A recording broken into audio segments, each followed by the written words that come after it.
Muito prazer, eu sou a Adriane Lourencini, eu sou advogada, eu sou especialista em direito imobiliário, eu atuo com regularização de imóveis e eu estou montando uma série sobre due diligence imobiliária e no vídeo de hoje eu vou te mostrar como analisar as certidões do vendedor. Então, até o momento nós aprendemos o que é a due diligence, que é uma análise prévia antes da pessoa comprar, vender ou até mesmo regularizar o imóvel, que isso é um serviço jurídico, nós precisamos cobrar por isso enquanto advogados. E que, além disso, a importância dessa due é justamente para prever possíveis riscos ou até mesmo estudar a forma de regularizar o imóvel do seu cliente enquanto advogado.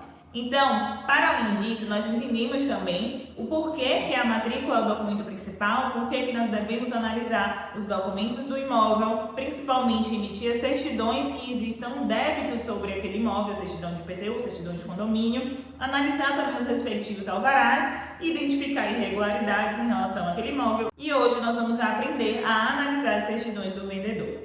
Então, vamos lá entrar um pouco mais na prática, Quando a gente tem um imóvel que a gente já pegou a matrícula, já viu quem é o proprietário tabular. Proprietário tabular significa quem é o proprietário registral naquele imóvel. Então, se você tem uma pessoa que está vendendo ao seu cliente e aquele proprietário é o proprietário que está na matrícula, ele é o proprietário tabular. Se porventura ele não for proprietário tabular, ele é simplesmente um possuidor, porque ele não detém a propriedade, certo? Então, partindo desse princípio, o que nós temos que fazer é emitir todas as certidões desse vendedor, dessa pessoa que está vendendo o imóvel para o seu cliente quando a gente está fazendo uma due diligence de compra e venda. Se a gente estiver fazendo uma due diligence de identificação da forma de regularizar aquele imóvel, a gente emite as certidões do proprietário tabular, certo? Para poder a gente identificar os possíveis riscos. Então vamos lá, quais são as certidões que a gente tem que emitir? Todas, sem falta. Certidão municipal, certidão federal, certidão inclusive de inscrição de CPF na Receita Federal, certo? Vou te contar um caso prático, que vocês sabem como é que vai ser aqui, Eu vou falando, vou lembrando dos casos e vou contando pra vocês. Eu já tive um caso de uma pessoa, era uma compra e venda online, que a gente estava fazendo, então as partes, tanto o comprador quanto o vendedor, se conheceram de forma remota, não sabiam quem eram. E por algum motivo aquele cliente estava insistindo muito que a gente fizesse uma operação imobiliária de forma irregular, digamos assim, através de um contrato particular sem fazer escritura pública. E pediu que essa assinatura fosse digital, porque ele morava longe. E até aí tudo bem, nada estranho por enquanto. E a gente foi fazendo a due diligence, nosso cliente nos contratou para fazer essa análise prévia, antes dele proceder com a compra daquele imóvel. E a gente foi pesquisando e uma das certidões que a gente sempre emite aqui é justamente a certidão de inscrição do CPF na Receita Federal, quando é uma pessoa física, certo? E por incrível que pareça, quando a gente foi emitir esse CPF, deu CPF cancelado. Não lembro bem se era cancelado ou se era inativo, mas a razão do cancelamento ou dessa inatividade era em razão do falecimento da pessoa. Aí eu fiquei assim, como é, gente, que a pessoa faleceu? Se a gente está falando com ela aqui no WhatsApp, Não teve reunião online, nada disso, era sempre via WhatsApp. Se meu cliente está ali falando com ele vai comprar o imóvel na mão dessa pessoa, como é que o CPF está dando cancelado? Eu acho que a Receita Federal errou. Eu acho que errou sim. E aí, espia. Aí a gente foi emitindo as outras certidões e etc. Até que a gente bateu no inventário, num processo judicial de inventário.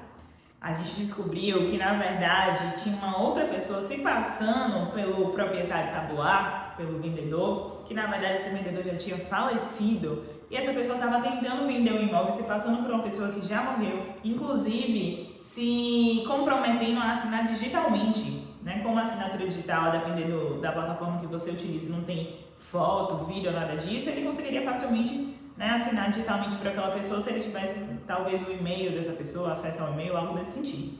Então a gente descobriu essa fraude, porque isso não é uma fraude, Imediatamente a gente alertou o nosso cliente e as coisas, foram se enrolando. Mas para vocês entenderem a importância de emitir toda e qualquer certidão, não menospreze uma certidão, por mais que você ache que é besteira. Eu fico aqui no estado da Bahia, em Salvador, e aqui a gente tem a certidão de Tribunal de Justiça do estado da Bahia, certidão de ação civil, ação criminal, e muitas vezes a gente menospreza, essas certidões. Ainda mais quando a gente vai vendo que está dando tudo negativo, então, tá tudo certo, não tem problema nenhum, não se enganem, certo? A gente tem que olhar aqui no detalhe. Quando a gente fala de direito imobiliário, a gente está falando de patrimônio das pessoas. Pode ser um pequeno comprador como um grande investidor, ainda assim é um patrimônio. Por mais barato que seja aquele imóvel, ainda assim é um valor elevado. Então você precisa ter atenção aos detalhes. Então, feita essa explicação aqui, esse caso prático, a gente vai emitir todas as certidões do vendedor ou até mesmo do proprietário tabular. Certidão de ação civil, certidão de ação criminal, certidão de ação de débitos trabalhistas, certidão, inclusive as ações civis e ações criminais, primeiro e segundo grau, tá? Emita todas. Todas as certidões que estiver no tribunal, você emite. Todas as certidões municipais em nome do CPF daquela pessoa, você emite. As certidões federais, não se enganem, pelo amor de Deus, eu vou ensinar tudo pra vocês sem reserva de conhecimento, certo? Às vezes a gente tá ali tão empolgado emitindo aquelas certidões que a gente vai começando a ver tudo negativo e vai achando que não tem nenhum problema e esquece de emitir as certidões federais, mas é aí que mora o problema. Débito federal não vai aparecer em certidão municipal nem em certidão federal. Cada certidão tem o seu nível, então você precisa emitir todas. Já teve casos também aqui no escritório que a gente foi emitindo todas as certidões municipais, estaduais, estava dando tudo ok, tudo negativa, até que a gente foi emitir a certidão de débitos de créditos da União, de créditos relativos a débitos da União.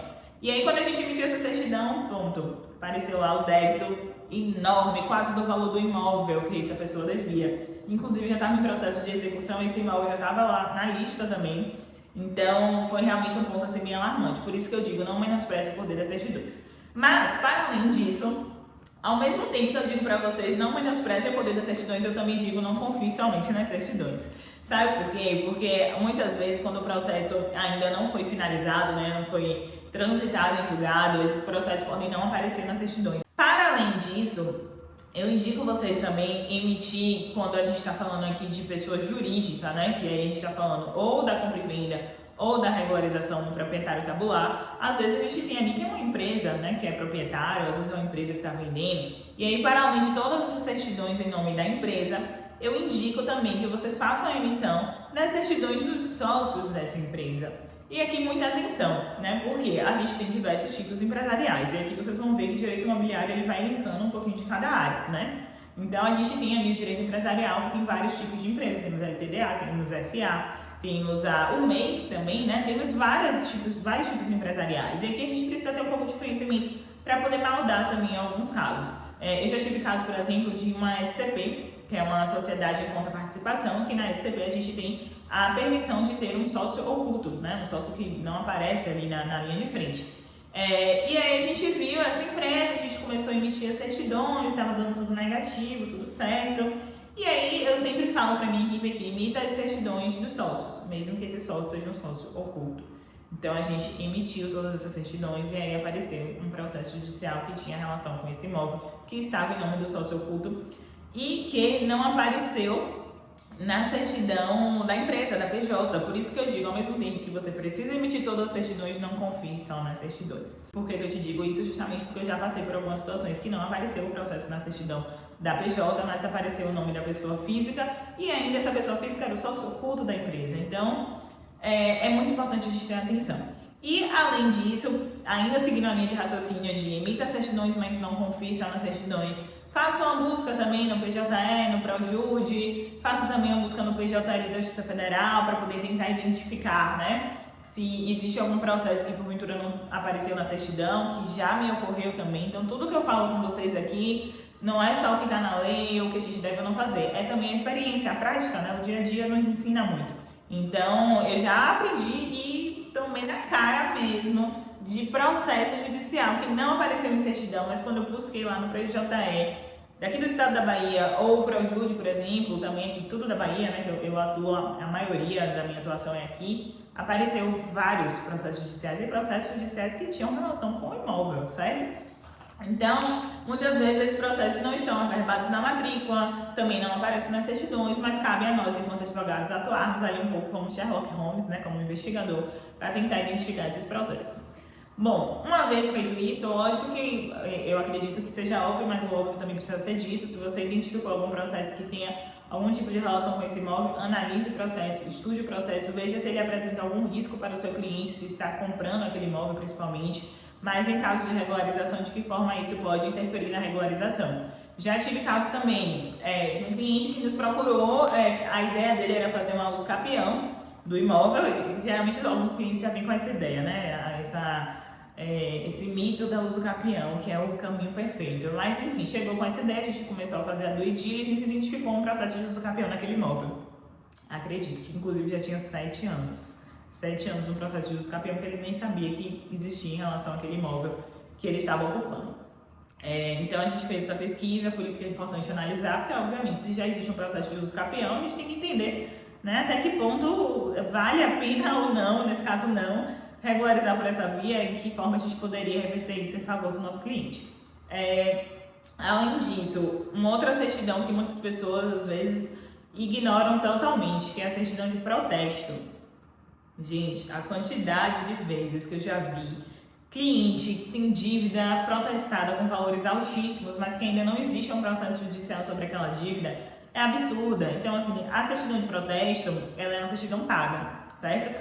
Essas outras certidões que eu fui falando para vocês, certidão de ações cíveis, criminais, trabalhistas, são certidões gratuitas, você emite pela internet. Mas a certidão de protesto, ela é uma certidão paga. Então, muitas vezes, o seu cliente não quer ter aquele custo. Mas cabe você, advogado, demonstrar a ele, informar o porquê que é importante emitir aquela certidão, por que ele tem que ter esse custo.